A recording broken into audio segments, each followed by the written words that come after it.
En 1940, l'Allemagne envahit la France, la Belgique et la Hollande grâce à sa supériorité sur terre et dans le ciel.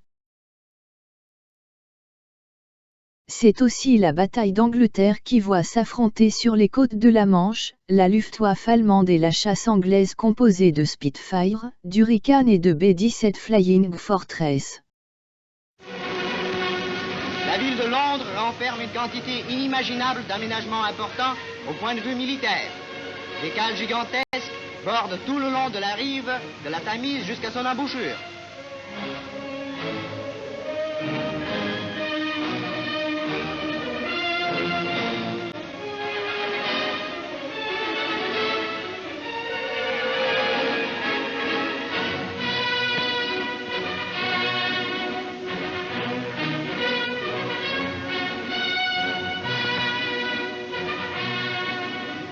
Un avion allemand du type Duke 88, le plus moderne avion de bombardement en vol horizontal et en vol en piqué, s'apprête à décoller.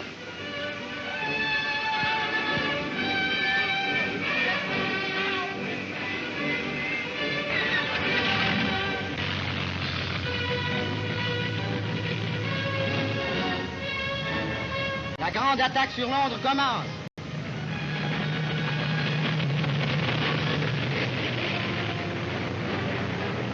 Le maréchal du Reich Hermann Göring dirige personnellement, de la côte de la Manche, les attaques de représailles de son aviation.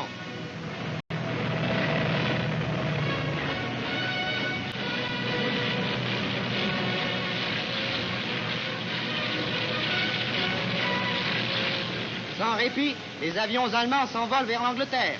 Ils bombardent nuit et jour les buts militaires de la capitale anglaise.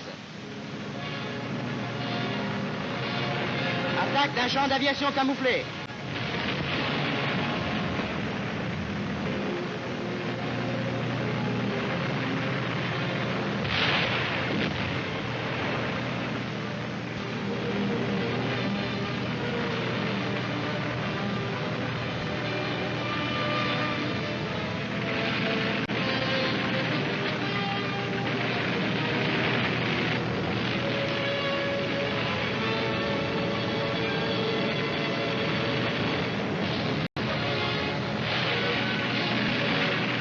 De la DCA anglaise tire sans arrêt, mais le tir des Anglais est mal réglé.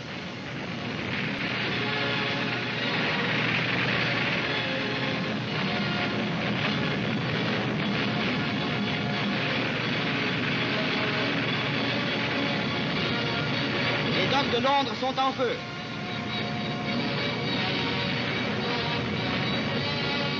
C'est là la réponse de l'aviation allemande aux attaques innombrables de l'aviation anglaise sur des buts non militaires en Allemagne.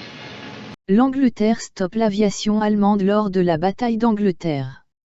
L'aviation prend alors un rôle prépondérant dans le conflit, avec un développement important des bombardiers stratégiques.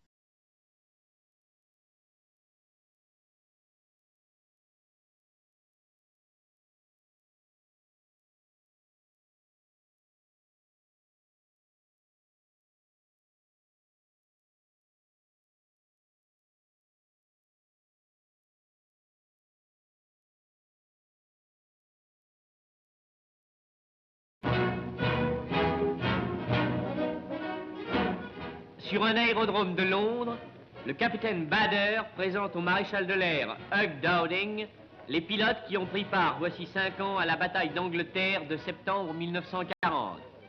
Le capitaine Bader, héros de cette bataille où il perdit les 2 jambes, monte dans son ancien appareil pour commémorer l'anniversaire de l'exploit peut-être le plus glorieux de la RAF.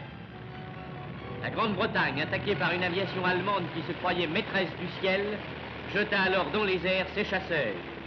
Inférieurs en nombre et en puissance, l'aviation anglaise, les volontaires polonais, belges, tchécoslovaques et français réussissaient, après des semaines d'héroïsme et de sacrifices, à barrer la route de l'invasion. La Grande-Bretagne était sauvée. Les derniers survivants de cette lutte héroïque en célèbrent aujourd'hui le souvenir.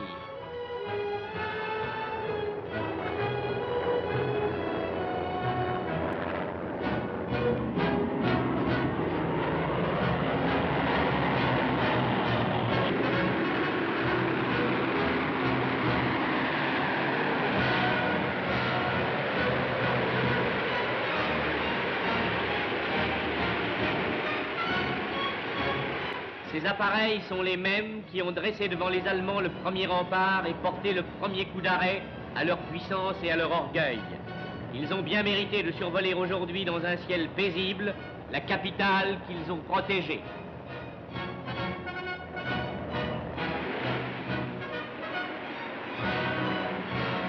En 1944, les Allemands mettent en service le premier chasseur à réaction, le ME-262. Cet avion révolutionnaire atteint 860 km/h, soit 100 km/h de plus que l'appareil allié le plus rapide. Les Britanniques mettent alors en service le chasseur à réaction, Gloster Meteor, pour intercepter les bombes volantes V1 qui ravagent Londres. Le 6 juin 1944, débarquement des troupes alliées en Normandie, avec la participation de 11 000 avions dont 2 400 avions de transport de troupes et 860 planeurs.